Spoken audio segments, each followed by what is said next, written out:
Hi and hello from Tarifa, Spain. We are at the Naish Dealer Meeting.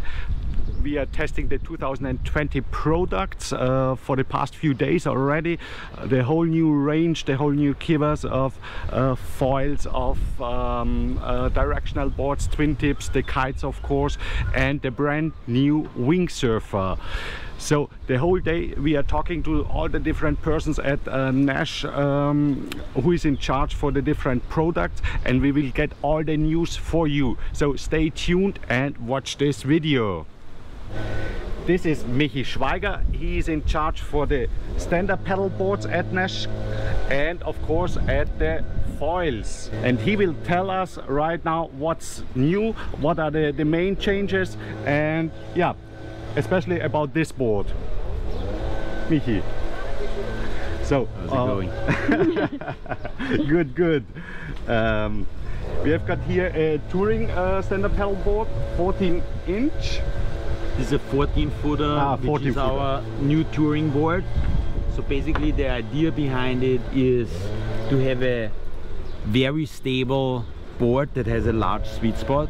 So you don't need to exactly be in the perfect place to have the perfect position of the board in the water. It's still stable when you walk back to the tail in case you want to do pivot turns.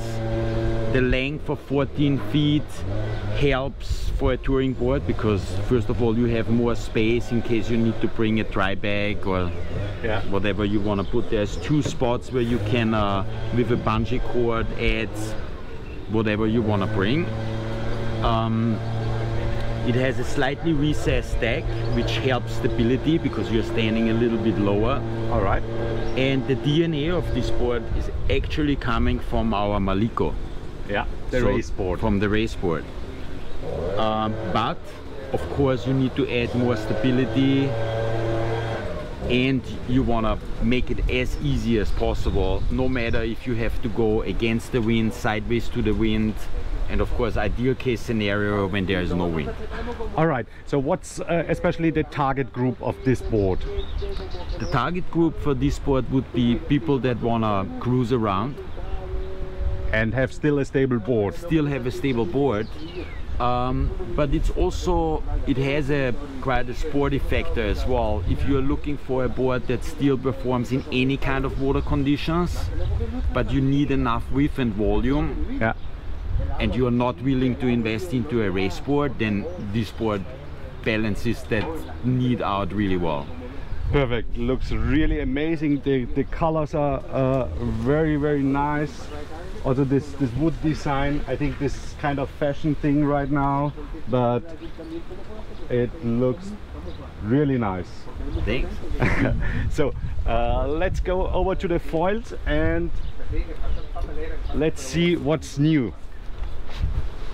So this is basically taking the three pillars of the foil program. There is a windsurf dedicated foil, which I think you guys are not so interested in. There is a surf dedicated foil, which is our Kite-Line. And honestly, the jets are the most versatile foils because you can also use them for kiting. So I think it's gonna be very, very slow, so very stable, a lot of lift. Yeah, like first of all, there is a variety of sizes. There is a 1050, a 1250, a 1650, a 2000, and for the big boys there is a 2450. Okay. The way the sport is going, you know, you have surf foiling, you have stand-up foiling. There's also downwind foiling in some of the places, and that and people with different weights and skill levels is basically the reason why there is foils in different sizes. Yeah, yeah. And then you have the kite dedicated foil. So are there any changes to last year's kite foil? Yes, there's a new back wing. So we see winglets.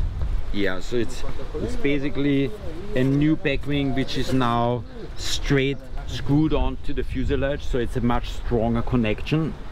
You cannot adjust the angle on the go anymore. Yeah.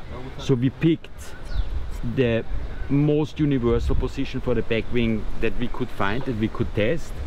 and you still have the option to change the angle if you put a spacer in. Yeah. But basically this is the, I would call it the more performance oriented kite foil setup. All right, so this is a 95 centimeter mast. What are the mast length at So Nash? the complete set always comes with a 95. Yeah. But you can get accessory sizes, so 95, 85, 75 and 65. All right. So kite setup always comes with a 95, windsurf setup always comes with a 75, surf setup comes with a 65 up to the 1650, and then the 2000 and the 2450 come with a 75 mast because they are more downwind oriented, so people usually ride longer masts. All right. Then a couple of other things that changed is, so all the screws are now Torx instead of Phillips head. Yeah. Another thing is the screws to attach the wings to the fuselage are titanium. Okay. So And no rust, nothing. There's still the potential for corrosion in salt water, but it is way less than stainless steel against aluminium. All right. So we still recommend that obviously you treat your foil and you wash it and you use anti-seize, but the reaction between titanium and aluminium is less abrasive as between stainless steel and aluminium. Okay. Another new thing is we updated the Abracadabra, which is our quick release blade. Yeah. So we increased the strength and we added a hand screw. So you don't anymore a screwdriver? What we do is, for surfing, it is usually enough to tighten it by hand. Okay. But we do recommend that you also give it an additional turn with the driver, especially for windsurfing and for kiting, because the vibrations are more in windsurfing and kiting as you are going faster, and then it's always safer to give it an extra turn with the driver. In case of vibrations, a lot of kite foiling people are complaining about bad noises. So can you tell us where is it from, and maybe what you can do to... So basically what happens is, in the past years we tried to make the trailing edges, which are the main cause for the noise and for vibration, we made them a bit more blunt. All right. Which is great because you don't hurt yourself. Yeah, I've had a lot of cuts in my feet already. But the problem is the blunt trailing edges are more prone to vibrations. So for 2020 we sharpened the trailing edges again, and people just need to be a little bit more careful. But therefore you don't have any noise and no deep vibration either. All right. So one last question. If somebody is a beginner kite foiler, would you recommend this wing or this wing? For beginners and for people that like to use really small kites, you know, and stand more upright over the foil, we recommend the 1050 or the 1250. For people that are more really into kite foiling and they are riding more loaded up and more angled, we would say go for the dedicated kite foil. All right, very cool. Thank you very much, Michi, for all the information, and let's go to the water. Thank you.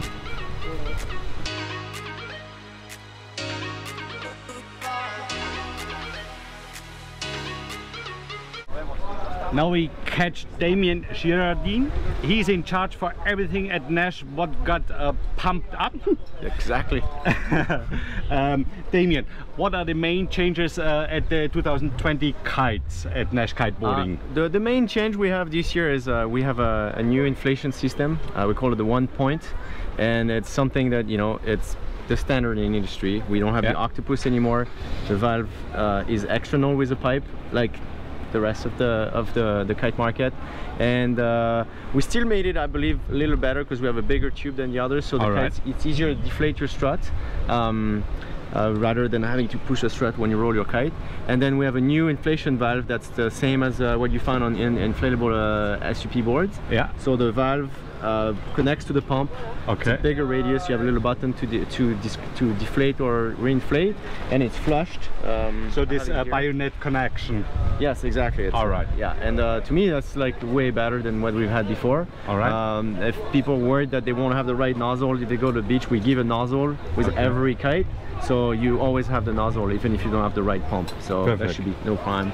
But one question, why did you change the Octopus system? I mean, it worked perfectly for it works years. It works amazing. It's a great system.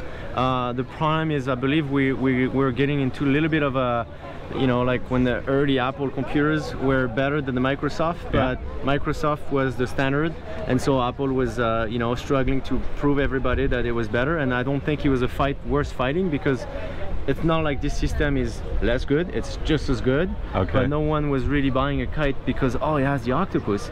But then we had people that were scared of the Octopus, and they were maybe like, oh, I'm not gonna buy a Nash even though it feels great just because of that. And I don't think it was worth fighting it. You know, it's a great system that we have now that the other brands had, and so, you know, it's to me it was a no-brainer to just evolve, you know. All right. So let's have a look at the valve. Alright, so that's the inflate valve here. So it's very flat. Yeah, it's totally flat. And you open it like that, and the button here to deflate. Deflate like that. There you go. And then when you pump it up though, you want to know that the valve has to be up. Okay. So then you take your pump out, the kite doesn't deflate right away. So in the first 3 times. Maybe, yeah, but we have a print here. Hopefully people are gonna see it. You know, inflate position, deflate position. Hopefully we get it. Beside the valve and the one pump system, what else has changed at the Naish Kipper? So on the new Pivot, on the new Dash, also on the new Slash, we, after testing with different distributors, you know, the good team riders, I realized that we had a little bit of a tension that could be improved on how the tension from your backline spreads into your canopy. All right. You know, if you look at any kite, most of the time your backline's tension mainly goes to the trailing edge because of the stronger material we have here, and because of the nature of the geometry of everything. So I've always in the past put seams that were starting from this point to spread into the leading edge, and into the main canopy.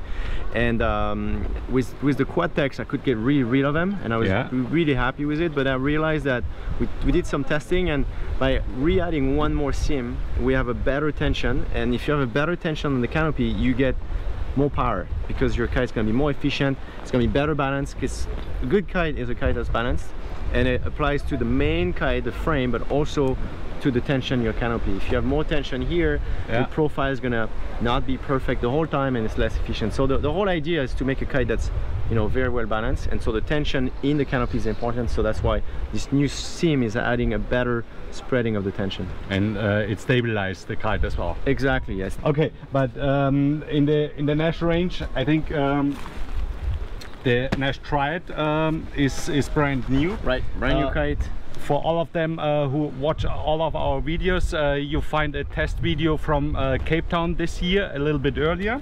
But Damien, what is the target group for this kite? So the target for that kite is what we say 99% of the kiters. So it's really a kite for pretty much everybody, except if you're trying to go ride the slider park, or you're trying to win the King of the Air. It would fit, you know, for really pretty much everybody, and that was the main target. And when I designed that kite, the approach was quite a different approach than when I did the Pivot. I don't know, you remember last year we talked about how I was doing the Pivot kind of like as a kite that was the kite I wanted for me, and I'm been kiting for 20 years. I get the chance to kite almost every day on Maui, so you know, I'm not that bad of a kiter.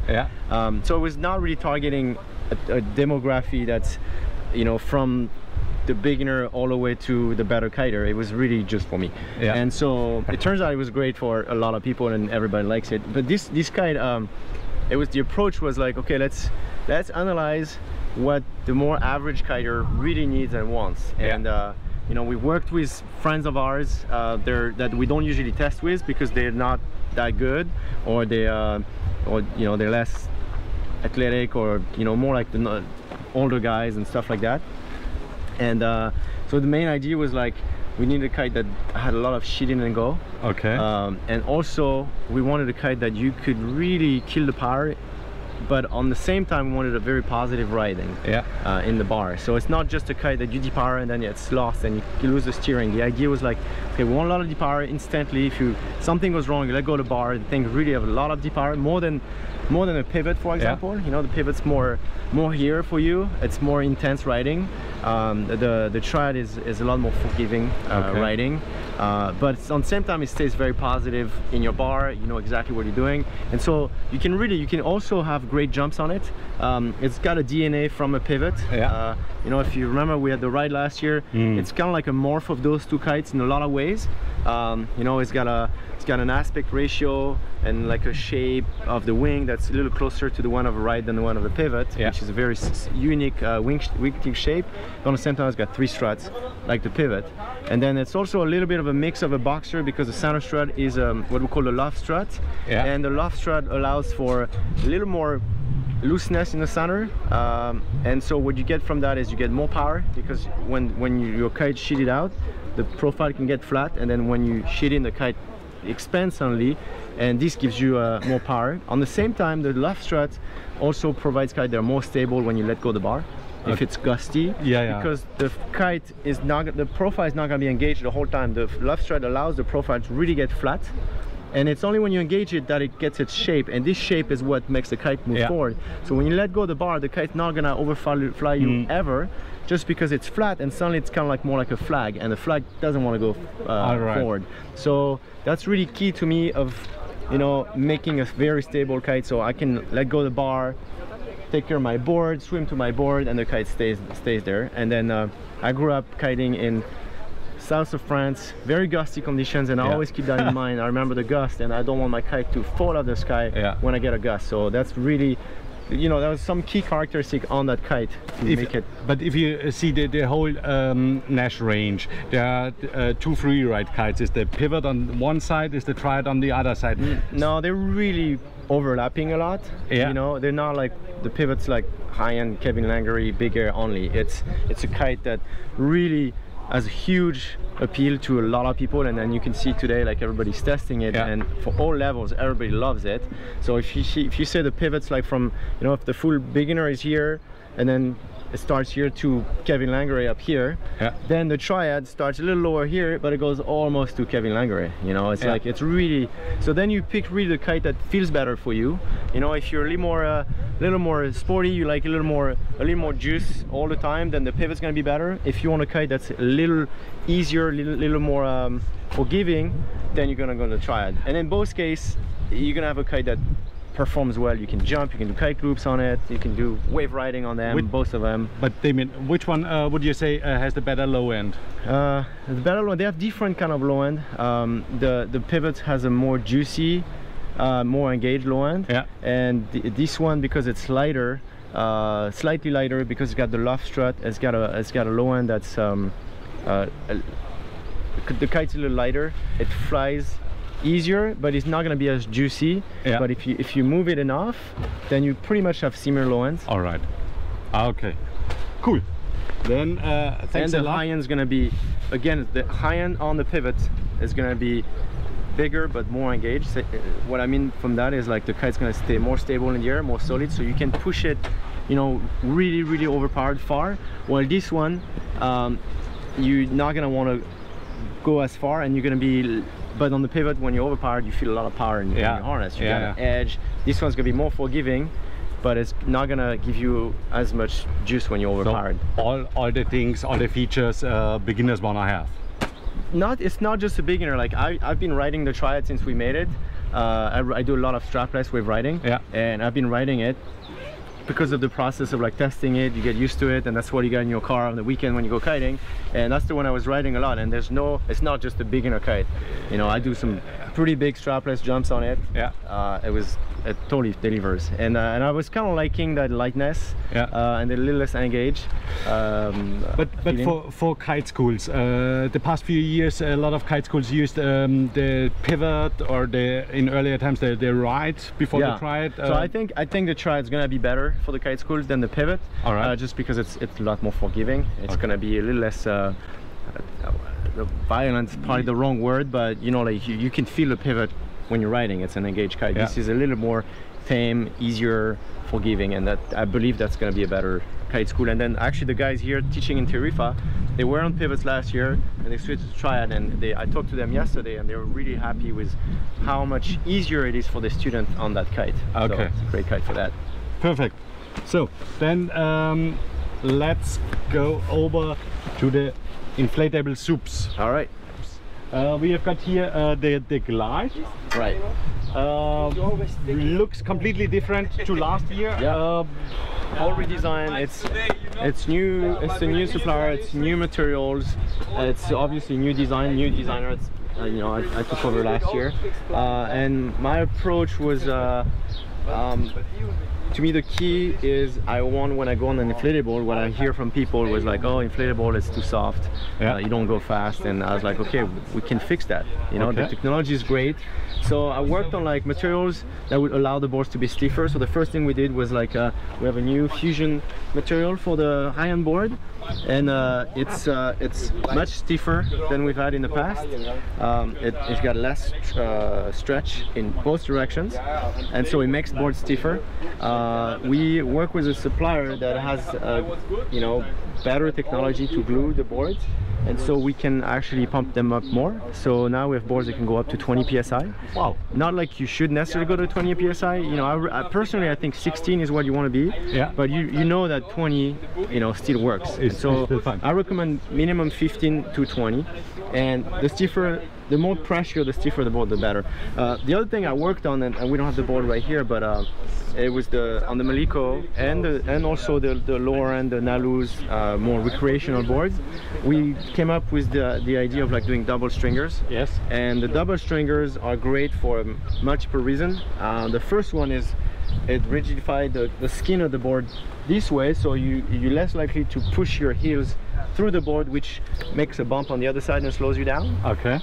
And then the other main theory on the stringers is that if you look at a board, any board, any sport, it's kind of like an I-beam, right? You have a upper skin, lower skin, and what's in the middle doesn't really matter. On the surfboard we put foam.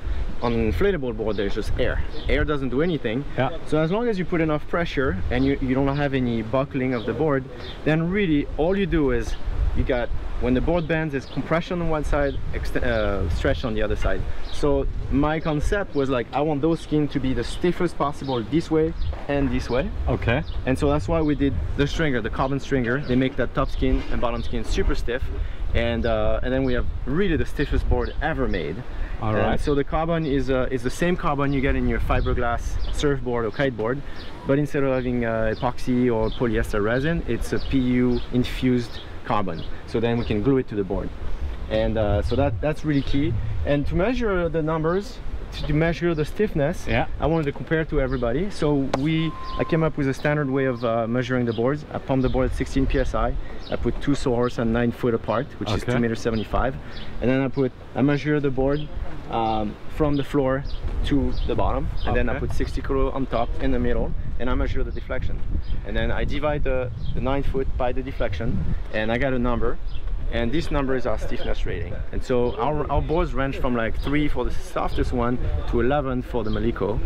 So actually everybody could do this at home. Everybody could do it at home. And could measure his own board at home. Exactly. And compare it to the Nash board. And that's what actually I had our sales rep in the UK. I asked him to do that because he's got access to a lot more board than I get on Maui, because Maui is a wave riding destination more than you know, inflatable. So, and when he sent me his first result from other competitors, from like the Starboard and the Red, you know, the most respected race board, I told him that he must have it wrong because the number were too low. So he did it again, and I verified with him, and actually we are a lot stiffer than those boards with extra piece of rope or extra battens on the side, simply because, I mean, from an engineering standpoint, if you look at a board like an I-beam, you know that anything that's close to the center, in terms of like top and bottom, is very much useless, and then it's really the top and bottom skin that you got to work on. But I mean, is this a double layer, a single layer? What are we talking about? They're fusion, like the high-end board of fusion, which is it's 2-layer fused together. Okay. So there's no glue in between. It's made this way. Yeah. So it is a little thicker than a single layer, but it's a lot stiffer, and it's much lighter than a double layer. And there's less glue. It's better. Production is easier for the workers. They don't have to smell all that glue forever. So it's a better solution. And then the other thing I worked on, to me, and I think that Glide is a great example. I love that board. To me, the Glide, it's a touring board, and to me that's the essence of what I like about inflatable SUP. It takes, you know, what's hiking the mountains, going for a bike ride to the water.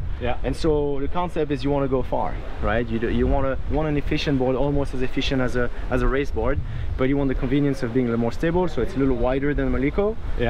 And it's got, you know, extra cargo straps, especially the 12.6 and the 14. They have in the front and in the back, so you can take, you know, you can go camping, you can put your tent, you can put your cooler, you can put a lot of stuff.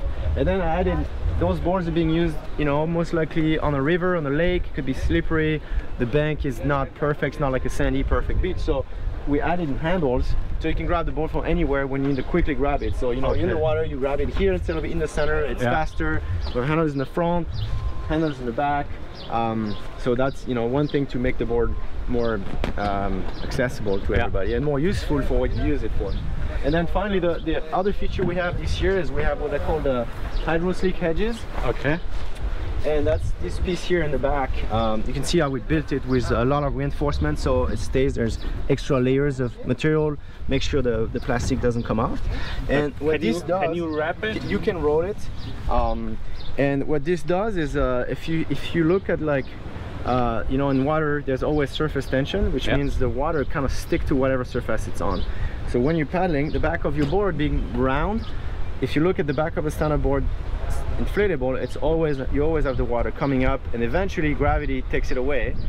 But this water, to go up, you have to fight gravity, so it's energy that you're using, you know. So that's the brake even. Well, we're breaking it so we don't have that climb, but the water coming up is an energy, and when you're paddling, you're the one giving all the energy to that board, so you're the one paddling to get that water to go up. So the idea is, like, let's cut it so we save a little bit of that energy, so you're more efficient, you know. Just like if a board is softer, every time you pump and you're going up and down, you're pushing water, and that push is waste of energy. So the concept is, like, let's use all your energy to paddle instead of, like, moving water around, you know. That's pretty much the idea. All right, but Damien, this is a US box, right? We also have US box on all the boards. They come with this one doesn't have the screw, but they come with a toolless screw, so you can screw it with your hand. It means the US box to me is great. You can change the fin, and you can get a better fin if you want to, and it's a more universal standard. So if you break a fin, lose a fin, it's easier to get one. So I think it's a good thing. And I think it's better than the sliding fins. Yeah, it's easier to use for sure. So yeah, I'm very happy with those boards. And like I say, even the Nalus, they don't have carbon stringer, but they have regular double stringer. The other advantage of a double stringer, I forgot, over a single stringer, is if you, let's say, if you think of a stringer this way, the stringer makes the fusion material stiffer here, right? But the propagation also makes it stiffer here and here. So really this board is stiffer, so it spreads on a bigger surface. If you only have a single stringer here, you have it stiffer here, and then it goes to here and here, it stops. Well, with this you make the whole top of the skin stiffer, and so it really, it's, you know, I made tests with like the same amount of stringer, single versus double. The doubles were like way stiffer every time, so it's really a great benefits at every level. Okay, that sounds great. Thanks again a lot for this overview about the inflatables and all the stuff. And now let's go to the water. Let's go to the water.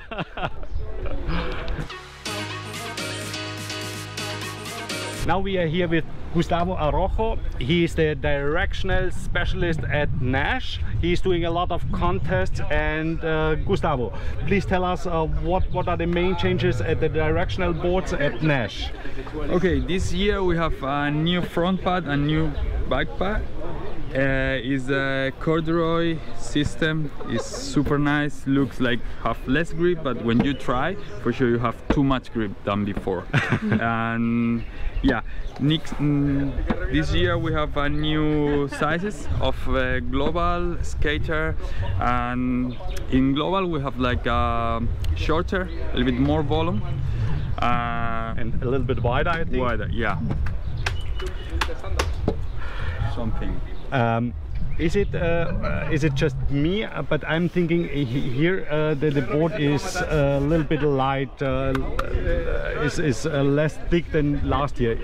Yeah, in general we have more compact boards, lighter, and new pad. These new things, and for sure the global continue with a really concept of waves, but have a little bit more volume. Is good for European waves, you know. And we don't have like a really big side than Maui, and this is good for us. You go easy upwind in case, and you ride with the underpower kites in the waves. Then I like it. It's super nice to go upwind fast. In which conditions you use the global, and in which conditions or what for you are taking the skater? The skater for sure is the board for freestyle strapless. All right. This year have a little bit more flat. It's have a little more pop for jump high. Okay. Super good. And yeah, for freestyle strapless, the skater is the best one. And when it's for waves, global. Also we have the go-to, and it's a really good mix if you ride in onshore condition, like really soft wave, medium wave. It's working really good for strapless freestyle and for waves. In which sizes are you taking the global and or the skater? This year we have a new skater, 5.0. I was testing like 5.0, 5.2. Yeah. I was between both, but I think finally I will take the 5.2. Okay. Because I have a big stump, my legs are. I ride like my position. I need the biggest size. But with the strong wind, it's super good to the 5.0 for light people, for girls, for kids, will be awesome. And yeah, the global I use the 5.7 right now. Okay. Because here we don't have like so big waves. Maybe for some contest I will take the 5.9, but right now 5.7 global and 5.2 skater. All right, this sounds amazing, and I think we have this thruster fin setup, isn't it? Yeah. So there's just one fin setup at Nash. Yeah, this is. I don't like too much the four fins, because you feel slow, you know. And this is 4 tails, and they are super wide. And it's not really, doesn't work really good for waves. Maybe in case then you have, I remember the last model of Nash, and it's bigger, like wider. This is really good for them, but for this kind of tail it's better, the thrust. So you can turn very fast, and it's pivoting very good. For sure, it's the philosophy of Nash, like design boards for waves. And not for design. All right, thank you very much, Gustavo, for the quick overview. And now have fun on the water. Thank you so much. This is Des Walsh. He's in charge for the twin tips at Nash Kiteboarding. We talk now about the 2020 products. So what are the brand new things? What are the brand new features? And yeah, we've got a few new things. This is on the motion. You can kind of see it maybe in the light like that. Yeah. They have cutouts in the tips, and that's just to make the tip flex a little bit more when you're riding, so it's a little bit smoother ride, and also it's a touch lighter. And they're kind of designed so they go smaller to bigger. In the very cool. And the space goes smaller to bigger. Okay. To get more flex, like up towards the tip. All right. So who is the target group for the motion? The motion is an all-around super versatile board. It's very smooth riding, so this is kind of good for everybody. All right. Also it's smooth through chop. Is it also good in It light goes wind? up to like a 142. It's not like a dedicated light wind board, but we do make like the Orbit, which is a super light wind board. Okay. Yeah. I know. But this is, yeah, for twin tips is like a little narrow. It has, you know, plenty of rockers, so it's kind of very smooth riding is kind of the goal of this one. And this one, like, a lot of the boards are based off the same design. Like the drive is based off the same design, and the switches also. Okay, let's go over to the switch. This is kind of new new shape. Yeah. This well, it kind of started all with the inserts are centered on the board, so you can put the foot straps either way. Oh, is it? Yeah. So it started off with our wake style boards, where the wake style riders ride in shallow water and hit features a lot, so they're always wearing out the heel side of their board. Okay, yeah, I know this from my boards. Yeah, so we centered the insert so you can switch the feet and then ride the other side, so the board will last longer. Okay. Which we did on all these boards as well. Oh, that's very cool feature. Yeah, so to make the board last longer. But what's all this about? Yeah, well, from the centered inserts, we're imagining they can ride either side and making each side like a little bit different. And this is based on, this is a motion board and motion construction. Yeah. So it's a very all-around board. So we wanted to just put more versatility in this in one board. And we started off just making different tips. Okay. Like that, making one side more rounded, one side more sharp. And then, so one side would be better for like lighter wind and a bigger kite, and the other side would be better for choppy water, strong wind, small kite. So it means two boards in one. Yeah. Wow. Yeah, and actually Robby came up with the different sizes. We were at first I was just doing different tips. Okay. And then he came up with the different sizes of the board. And have you got any idea how many knots are different, or are the difference if you use the same kite size? Oh, yeah, not exactly, but everything is different. Like the fins are in different positions, and okay. Yeah, yeah. So it's just half of two size motions. Yeah, it's completely different shape. Yeah. Oh, wow, wow, that's a new thing. Yeah, but the difference in the sides, it's not as big as trying, like if you go from a motion to a monarch, that feels more different than the different sides of this. Okay, but yeah, this is more round and this is completely or nearly straight. Yeah, and it's also good if you're sharing a board between two people, if they're different sizes, and it's really quick to actually switch the bindings. It's just the 4 screws. Yeah. Okay. So it just gives you more versatility on an all-around board. Wow. Yeah, it's pretty cool. It's a good. Try it. Did you try it? No, I have not tried it yet, but I might go afterwards on the water with it. Yeah. Oh, it's good. Try the red side, then try the blue side. In there. Okay, I will. Yeah. All right, and yeah, that's the Alana board, which. It's a great all-around board. We call it designed for women, but it's great actually for everyone. It's got a little bit more flex in it. In the construction and stuff, it's a little narrower width. The ladies will love it, of course, because of the colors. Yeah, and the colors too. Not always because of the features, but the channels look nearly like the Monarch. Yeah, but not so much in the center. Okay. The Monarch goes all, like the whole board is very channeled. This one is just like a little bit more in the tips. So it's more, the stomp board has a lot of shaping in the tips, so you can ride without fins. But this one's kind of in between, so a lot, you know, more grip in the tips, but more, not so much in the middle compared to like the Monarch. Okay, so this is also an all-around board for ladies? Yeah. Or smaller guys? Yeah, exactly. Okay. So it comes in a 132 and a 136. All right. Yeah. That looks really cool. I'm it's pretty sure that the ladies will love it. Yeah. All right. Yeah. Thank you very much. It might be good to talk to Kevin. We did a Kevin Pro model board too. Yeah, but it's always or it's never around. Oh yeah, it's out on the water now. Yeah. So maybe we get Kevin afterwards, but let's see. Yeah, or go jump on the board. All right. Yeah. So thanks a lot for the quick overview. Yeah, thank you. And let's go again to the water. Perfect. Thank you.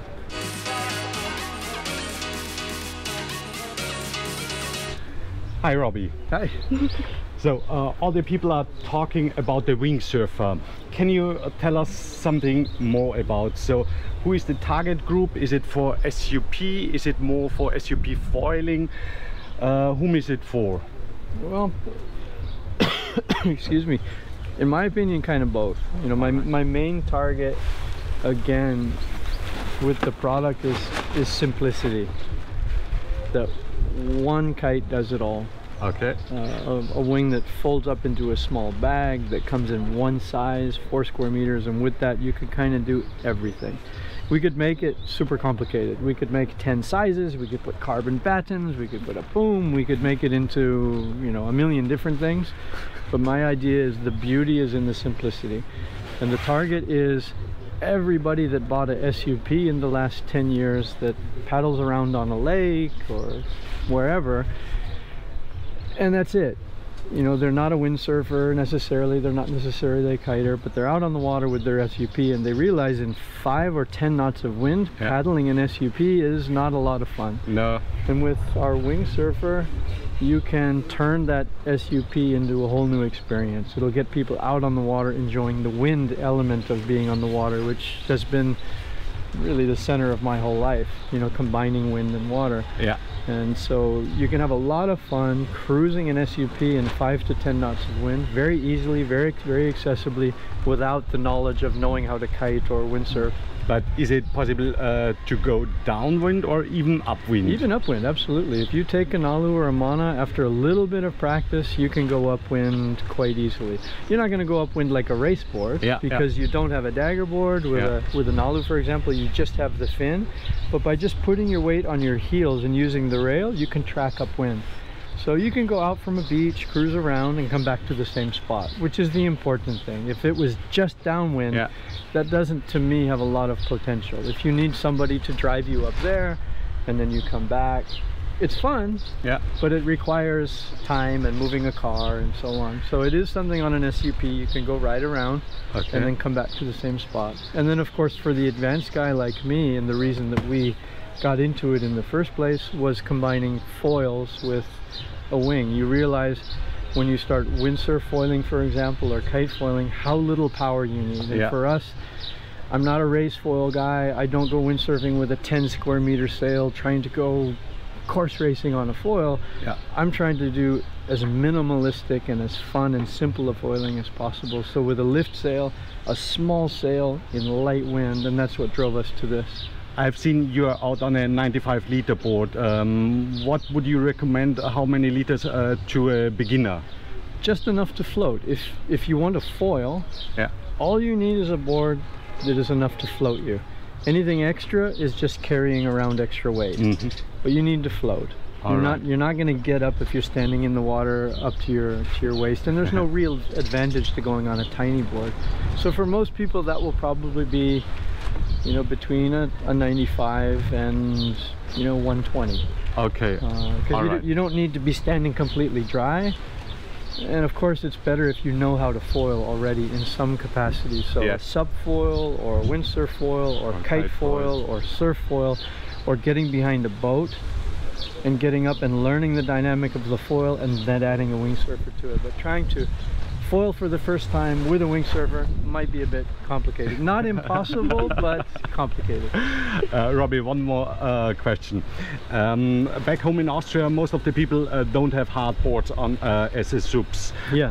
Is it possible to go upwind with an inflatable SUP? It's possible, but not as easy. The rail on an inflatable is really round, and what's helping you go upwind and track is that little bit of edge. It's possible, I can do it. Your average person's probably going to have a harder time going upwind unless they use a crossover, like the Nash crossover SUP, where you've got the extra fin up front. With that, it's super easy because you've got more lateral resistance. So definitely possible, but it'll require more practice. All right, thank you very much, Robby. Absolutely, a pleasure. And I'll go out and try this thing right now. There you go, have fun. Thank you.